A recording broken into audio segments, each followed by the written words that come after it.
Merci pour votre fidélité d'écoute à la 95.5. Toutes nos excuses pour ce petit retard et bienvenue au débat de Nana FM. Le Togo a démarré depuis quelques semaines la vaccination des enfants de plus de 12 ans.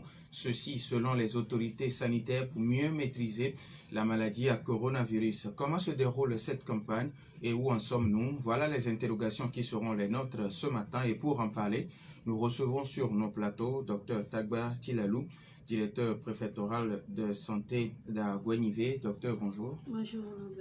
Alors, les auditeurs, vous aurez la possibilité d'intervenir dans ce débat, soit sur la page Facebook de Nana FM ou via téléphone sur le 91 09 71 71 ou le 96 61 58 58 avec Nestor Glo à la mise en onde. Je suis Norbert Djouradi. Une fois encore, merci pour votre fidélité d'écoute à Nana FM. Alors, madame, on a commencé la campagne de vaccination depuis le mois de mars 2021. Et il y a quelques semaines, on a commencé pour les enfants de plus de 12 ans. Aujourd'hui, où en sommes-nous avec la campagne de vaccination dans notre pays?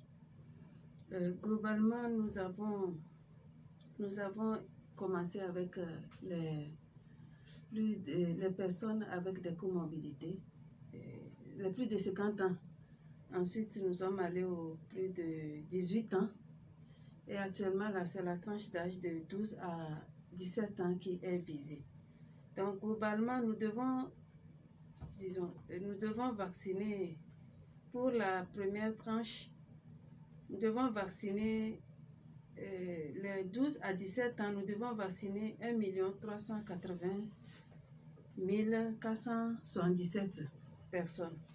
Donc, à ce jour, nous sommes à 2,7% pour cette cible. Et pour si nous ajoutons la tranche d'âge de plus de 18 ans, nous devons vacciner 1 460, disons, nous devons vacciner 5 407 219 personnes. Et à ce jour, nous avons vacciné 1 471 221 000, soit une couverture vaccinale de 27,2%. Ce qui veut dire que nous sommes encore loin de l'objectif. Nous sommes loin de l'objectif. Effectivement, nous sommes loin de l'objectif. Alors que nous avons assez de vaccins qui est disponible pour les cibles attendues. Alors, comment se fait cette vaccination ou bien cette campagne de vaccination pour les enfants de plus de 12 ans? Pour les enfants de plus de 12 ans, après la décision de la hiérarchie, nous avons localement, nous discutons avec les directeurs régionaux de l'éducation, ensuite avec les directeurs d'école, afin d'obtenir leur adhésion.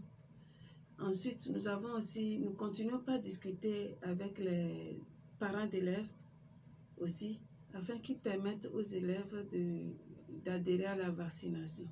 Donc, c'est après discussion que nous allons vers l'école, après avoir nous introduit, après un rendez-vous. Ils nous donnent un rendez-vous et l'équipe se déplace vers l'école pour vacciner les enfants dont les parents ont accepté qu'ils se fassent vacciner. Alors, qu'en est-il des parents, des enfants dont les parents ne veulent pas entendre parler de vaccination parce que les parents ne se sont pas fait vacciner, donc ils disent niet, moi je ne vaccine pas mes enfants? Mais pour le moment, nous continuons par sensibiliser. Nous voulons que chacun comprenne le bien fondé de la vaccination. Vacciner, c'est prévenir. C'est-à-dire, nous ne devons pas attendre que la maladie, nous ayons la maladie. Si nous avons la maladie, alors il n'y a pas de prévention, c'est les soins. Alors que jusqu'à présent, il n'y a pas un traitement spécifique contre la maladie. Et donc, nous continuons par faire comprendre aux uns aux autres qu'il est important de se faire vacciner. C'est pourquoi chaque jour, dans les statistiques, nous voyons qu'il y a de nouvelles personnes qui adhèrent à la vaccination. Et donc, il y en a qui comprennent tout, d'autres un peu tard. Il y a d'autres aussi, c'est parce qu'ils sont dans l'obligation de le faire, parce qu'ils sont obligés de voyager et que dans le pays où ils vont, on exige la vaccination. Donc, la vaccination, ce n'est pas seulement au Togo, étant donné que Cette maladie est une maladie de santé publique à portée internationale, disons. Alors, madame, on sait que les enfants de 12 à 17 ans, il y a certains qui sont soit au CM2, il y a certains qui sont en classe de 3e, il y a certains qui sont en classe de 1er ou en classe de terminale. Et on sait aussi que nous sommes en second trimestre. Est-ce que c'est pas une façon de dire, quand vous ne faites pas vacciner vos enfants, ils ne vont pas passer leurs examens de fin d'année? Pour le moment, nous n'avons pas dit. Nous n'avons pas dit cela, mais nous demandons à ce que chacun puisse se faire vacciner, puisque cette maladie, c'est une maladie contagieuse, hautement contagieuse, et c'est une maladie transmissible, et donc c'est une maladie de santé publique. Que chacun comprenne qu'au-delà de soi-même, c'est les autres aussi qui sont en danger. Donc, il faut non seulement se protéger aussi, il faut protéger les autres. Ce qui veut dire que à l'approche des grands examens, on ne va pas demander aux enfants, bon, si vous n'avez pas votre passe vaccinal, vous n'avez pas accès aux salles d'examen. Là, je ne pourrais rien dire parce que ce n'est pas de mon ressort. Nous continuons pas à vacciner, nous demandons à ce que chacun puisse adhérer à la vaccination. Ces élèves-là aussi vont réussir. Il y en a qui vont vouloir voyager. Donc, ils seront obligés de se faire vacciner avant d'aller dans d'autres pays. Alors, il y a une dame qui m'a appelé le mardi vers 13h. Elle était en pleurs et elle me disait qu'elle a été renvoyée d'un marché parce qu'elle n'avait pas présenté son passe vaccinal. D'abord, est-ce que des gens ont été empêchés d'avoir accès au marché pour n'avoir pas de passe vaccinal? Bon, je peux dire que ce que je sais, je ne suis pas au marché, mais seulement je sais qu'il y a une note qui a été sortie et qui est signée afin de permettre à chacun de se faire vacciner, quel que soit là où tu travailles. Et maintenant, on a donné un temps pour que les personnes qui travaillent dans le marché, ils travaillent puisque c'est le lieu de truc dans le marché, puissent se faire vacciner. Nous avons positionné des équipes aussi au niveau des marchés. Et donc, jusqu'à un certain moment, on a donné tout le temps, on leur a expliqué, on a sensibilisé pour que les gens puissent se faire vacciner. Alors, le marché étant une structure commerciale, mais à caractère, disons, c'est une structure administrative à caractère commercial. Et donc, ce n'est pas un lieu où, bon, bien sûr, on vient, mais il est du ressort d'une autorité de gérer cet endroit-là. Et donc, c'est comme si c'était dans mon lieu de travail. Vous savez, à un certain moment, pratiquement tout le personnel était tombé malade. Comment faire? Donc, je pense que on a donné le temps à chacun de se faire vacciner. Bon, si le moment est venu, puisqu'on leur a donné un temps limite pour pouvoir vérifier le passe vaccinal. Donc, si le temps est venu pour que l'autorité décide oui ou non, il faut présenter ce. Je pense que c'est ça qui est arrivé et puis on est devant cette situation. Alors, madame, vous ne voyez pas que c'est une mesure qui arrive un peu trop tard? Parce qu'aujourd'hui, vu les chiffres qu'on nous présente tous les soirs, est-ce que vous ne voyez pas que c'est une mesure qui est un peu en retard? Il ne faut pas se fier aux chiffres. Le virus continue pas à circuler. Et je l'ai dit tantôt, que nous ne devons pas attendre tomber malade. La vaccination, c'est un moyen pour prévenir une maladie. Nous ne devons pas attendre que la maladie arrive avant que nous prenions nos dispositions. Donc, ce que je veux faire comprendre à nos sœurs, que même si les cas reculent, le virus circule, la maladie existe. Je prends le cas de la rougeole, par exemple. À ce jour, nous avons des vaccins contre la rougeole. Ce n'est pas pour autant que les enfants ne font pas la maladie. Et donc, nous ne continuons pas à vacciner. Donc, il faut se vacciner parce qu'on ne sait pas ce qui est devant. On ne sait pas comment la maladie va évoluer. Donc, il vaut mieux se faire vacciner et vaquer librement à nos occupations que de refuser de se faire vacciner. Donc, nous continuons pas à sensibiliser nos mamans et nos jeunes sœurs de se faire vacciner, de ne pas se fier à ce que tout le message qui passe sur nos réseaux sociaux. Et donc, nous ne continuerons pas à dire aux gens que le vaccin est le seul moyen de prévention contre la maladie à coronavirus. Alors, sur la page Facebook de Nana FM, à côté, quelqu'un qui demande comment se fait cette discussion avec les parents, surtout dans le cadre de la campagne de vaccination des enfants de plus de 12 ans. Comment se fait la discussion avec les parents? Est-ce que c'est un porte-à-porte ou comment ça se fait? Non, nous ne passons pas par porte à porte. Je pense que c'est les directeurs d'école qui organisent cette activité avec les parents d'élèves. Nous allons d'abord vers les directeurs d'école parce qu'ils passent beaucoup plus de temps à l'école. Et les enfants, ils aiment jouer. Ils ne respectent pas ces mesures barrières que nous avons adoptées. Et donc, et puis c'est une tranche d'âge qui est porteuse, disons. Vous voyez qu'il y a la transmission communautaire est élevée. C'est la transmission pour laquelle on ne sait pas d'où vient la maladie. Donc, elle est élevée.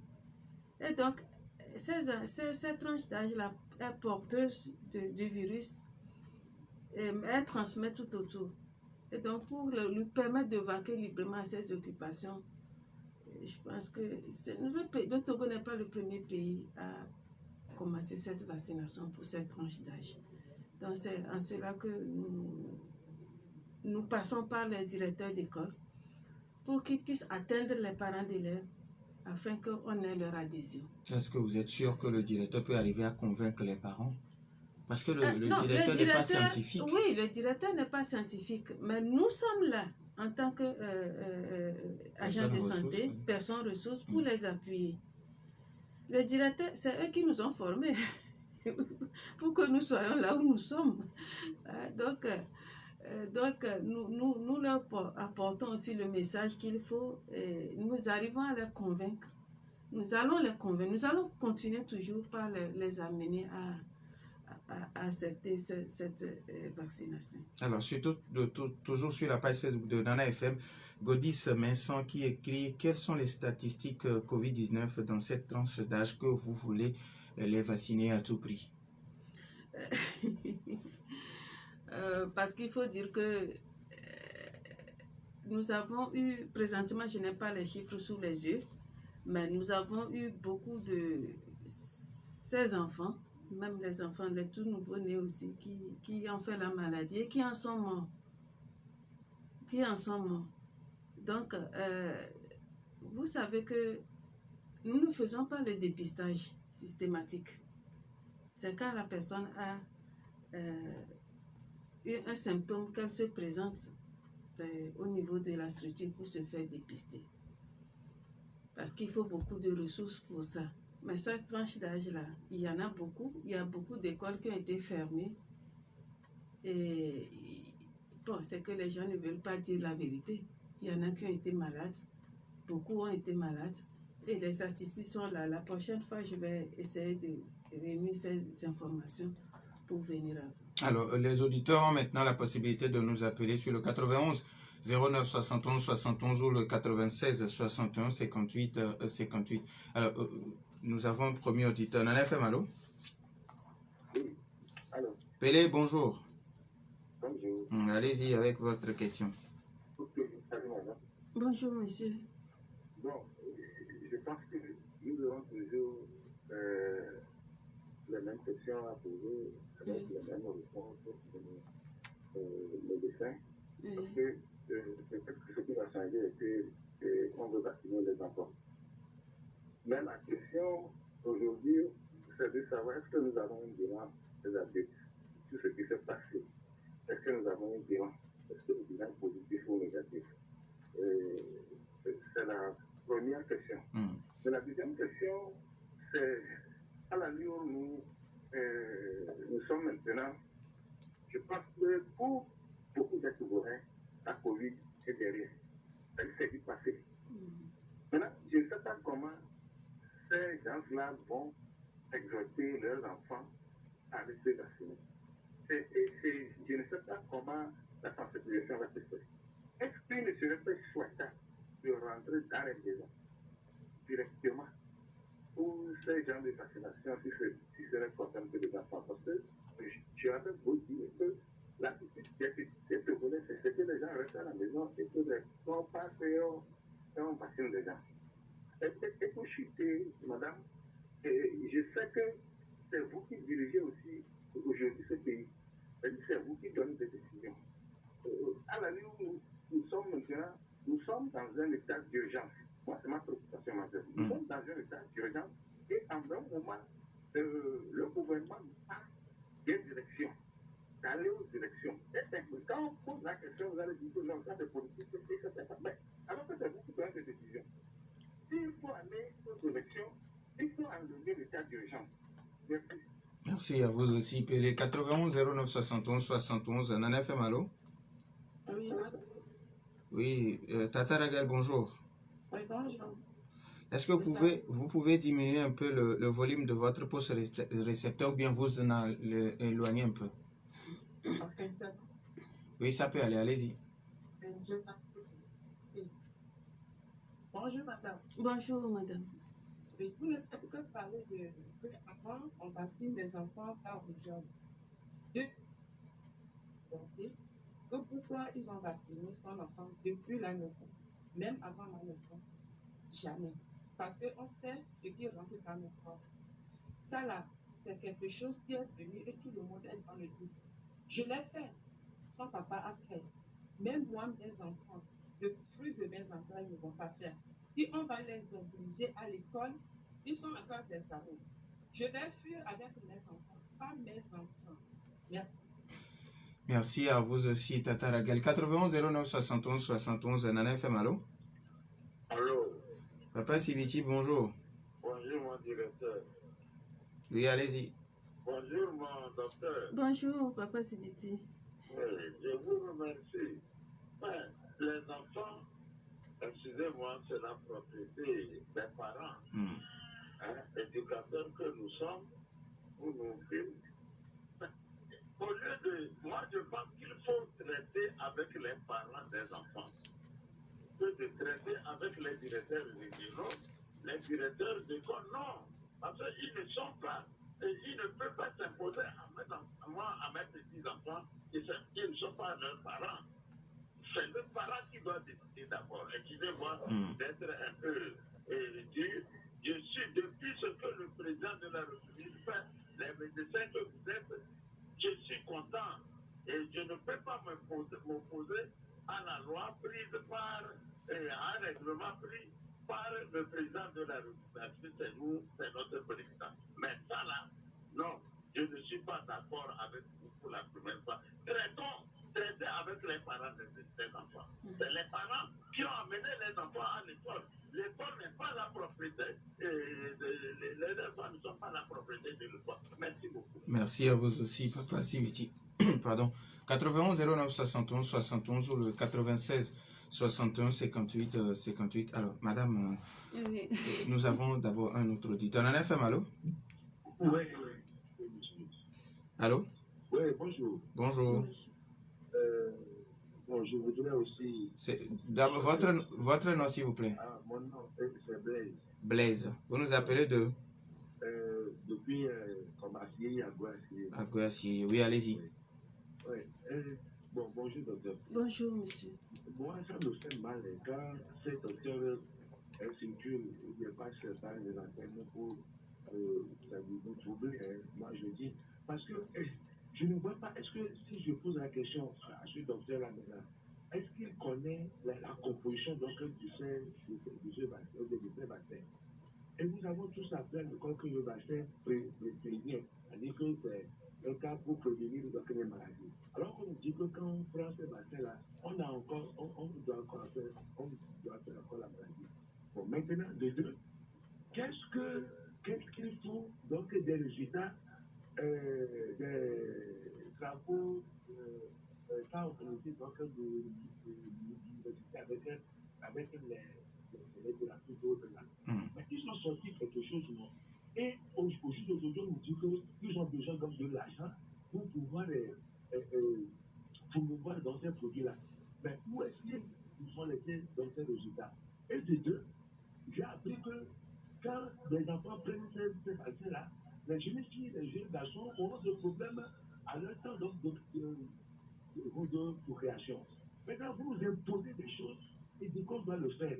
Et moi, je vais dire que garde à ces gens-là qui vont nous dire que si nos enfants ne prennent pas les vaccins, ils ne vont pas composer, ils ne vont pas faire les examens.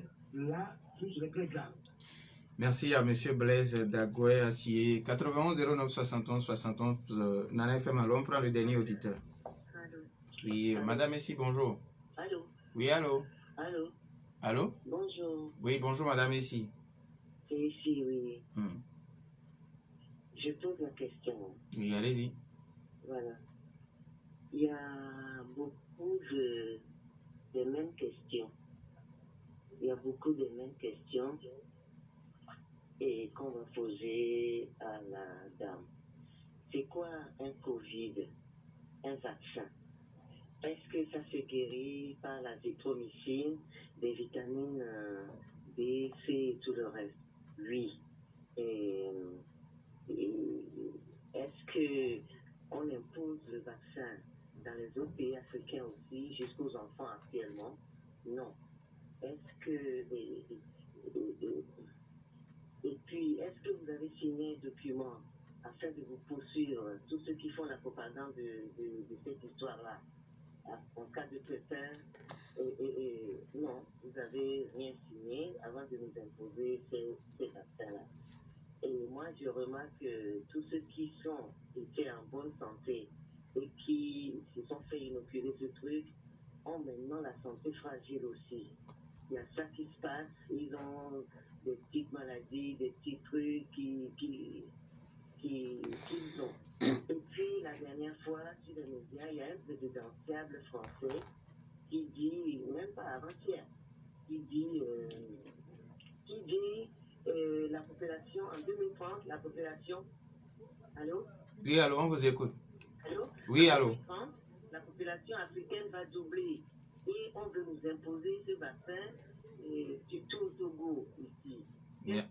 Qu'en pensez-vous? Merci. La télévision écrit, Dixit Macron. Macron qui dit la fin mars, début avril pourrait être la fin de la pandémie ou du pass vaccinal. Qu'est-ce que vous en dites?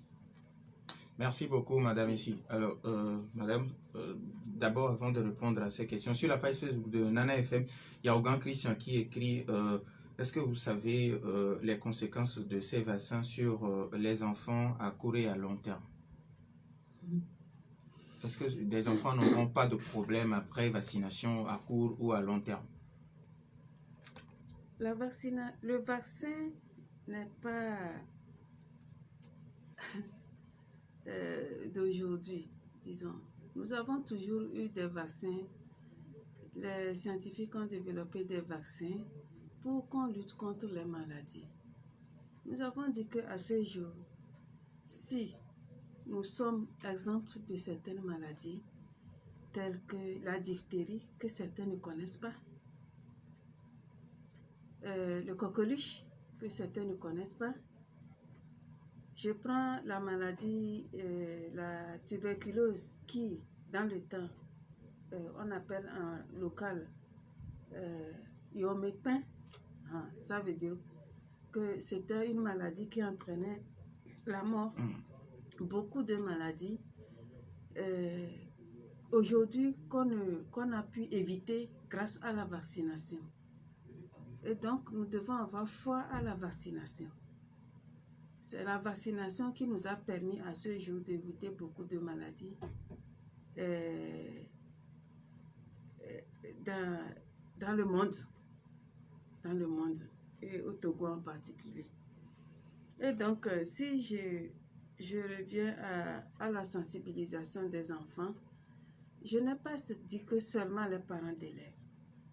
présentement aussi, nous sommes en train de sensibiliser, n'est-ce pas? Nous sommes en train de parler à la population, d'accepter de se faire d'abord vacciner et d'accepter vacciner ses enfants. C'est vrai, il y en a qui disent que oui, qu'après tout, on ne va pas procréer.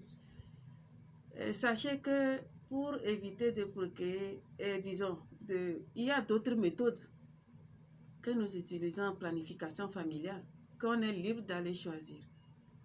Donc, on ne va pas imposer ça aux gens. Le vaccin n'a aucun effet sur la procréation. Il y a Papa Sibiti qui demande pourquoi ne pas traiter directement avec les parents d'élèves. Oui, c'est ce que je dis, que nous avons cette... Pourquoi nous passons? Parce que ils ont disons, une association au niveau des écoles. Donc, c'est par là que nous passons pour les... C'est pas que nous allons vers... C'est-à-dire, on associe tous ceux qui sont impliqués. Les parents d'élèves d'abord. Mais pour arriver aux parents d'élèves, nous ne pouvons pas passer outre les directeurs d'école et arriver aux parents d'élèves. Donc, c'est comme ça que je voulais, disons, je voulais m'exprimer en cela, quoi. Alors, Pelé qui pose une question. Il y a les élections régionales qui se préparent alors que nous sommes en état d'urgence et il est interdit qu'on soit plus de 15 personnes dans un lieu. Comment cela va se faire? Est-ce que vous allez dire au gouvernement, comme nous sommes en état d'urgence et il est interdit à plus de 15 personnes de se regrouper, qu'on sursoit d'abord les régionales? Je suis technicienne, je ne suis pas politicienne. Et donc, c'est que moi, on demande tout ce qui se passe présentement, c'est pas... On est en état d'urgence, mais il y a des regroupements. Et on demande à ce que les gens respectent les mesures barrières. Disons, le lavage des mains systématiquement de se regrouper, le port de masque. Et l'une des dispositions prises, c'est la présentation du pass pour faire chose. Ou bien, dans ce sens-là que nous voulons que tout le monde puisse se faire vacciner afin que les activités puissent reprendre normalement. Sinon, c'est bien, il a fait des propositions, les stratégies, nous les revoyons, nous les revisitons. Sa proposition aussi est bonne. Pourquoi ne pas aller de maison en maison au moment venu, si toutes les ressources sont réunies, pourquoi pas, puisque nous faisons certaines vaccinations comme ça. Il y a des campagnes pour lesquelles nous allons de maison en maison. Mais bon, le moment n'est pas venu, toutes les conditions ne sont pas réunies. Donc, vous avez vu qu'au début de la vaccination, nous sommes allés doucement parce que nous n'avons pas toutes les ressources. Et donc, chaque pays a sa stratégie de lutte. Et si aujourd'hui on doit te juger, ce n'est pas les Français qui vont venir nous juger, c'est les Togolais qui vont nous juger par rapport au bilan, aux actions que nous avons posées lors de cette pandémie. Pelé, toujours, qui demande, est-ce que vous avez déjà fait un bilan de la campagne des plus de 17 ans? Qu'est-ce qui a marché, qu'est-ce qui n'a pas marché avant de relancer la campagne de vaccination des enfants de plus de 12 ans? Oui, le bilan se fait. Le bilan se fait sur le plan technique à notre ministère et avec les partenaires. Et au fur et à mesure, et c'est en cela que nous n'avons pas interrompu les autres tranches d'âge. Nous continuons avec les autres tranches d'âge. Mais le constat, c'est qu'il y en a qui ne savent même pas que la troisième dose doit être faite. Mais il y en a qui ne savent même pas, nos mamans ne savent même pas, ou bien ils ont oublié qu'ils doivent se faire vacciner avec la deuxième dose pour encore renforcer leur immunité. Comme je l'ai dit, tous les vaccins n'ont pas les mêmes efficacités par rapport aux doses administrées. Il y en a qui nécessitent plusieurs doses avant que on obtienne une efficacité optimale, tel que le vaccin contre l'hépatite B, le vaccin contre la tétanos. Aujourd'hui, nous n'en parlons pas. Or, dans le temps, il y en avait beaucoup mouraient pour cette maladie, la tétanos. Vous voyez quoi? Donc, là, il faut 5 injections avant d'obtenir une immunité maximale. Alors, madame, selon certains médias, le coronavirus n'est plus une pandémie, mais il est devenu endémique et il faut vivre avec cette maladie tous les jours. Alors, pourquoi toutes ces mesures de restriction sont maintenues, le port systématique de masques, le lavage des mains, la distanciation sociale? Bon, on sait qu'aujourd'hui, le coronavirus est endémique au même titre que peut-être le paludisme. Alors, pourquoi ne pas essayer de revoir un peu les mesures de restriction? Oui, au fur du temps, l'autorité prendra les dispositions qu'il faut. Mais je rappelle que c'est ces mesures qui nous ont permis d'obtenir le résultat qu'on a aujourd'hui au Togo. Hier, la situation, le bilan était fait. Nous n'avons pas pratiquement plus de malades au centre hospitalier régional. C'est un seul malade qui est là. Et nous n'avons plus de cas à l'hôtel Le Bénin et tout ça. Là. Ça veut dire que les mesures de lutte ont été efficaces. Et donc, nous allons continuer. La seule chose que nous demandons, c'est de se faire vacciner pour finalement alléger ces mesures-là dans la population. Alors, quand vous dites que dans les centres de traitement, il n'y a plus de patients, les 2000, bon, parce qu'à la journée de mardi, le nombre de cas actifs était de 2230. Alors, ces 2230 personnes se trouvent chez elles à la maison ou comment? Ah oui, c'est pourquoi nous disons que ces personnes se trouvent à la maison. Et donc, le virus circule. Il se trouve, puisque c'est des cas graves qu'on hospitalise. Donc, il n'y a plus de cas graves. Et donc, parfois, quand nous donnons l'information, les gens pensent que oui, il n'y a plus de cas, donc il n'y a plus de maladie. Ce n'est pas vrai. Donc, nous devons être vigilants. C'est pourquoi nous maintenons la vaccination. Il faut que les gens se fassent vacciner pour ne pas que nous rechutons. Ça peut arriver. Alors, entre-temps, il y avait un communiqué du responsable en charge de la riposte où on disait que tout étranger venant de certains pays seront mis en quarantaine.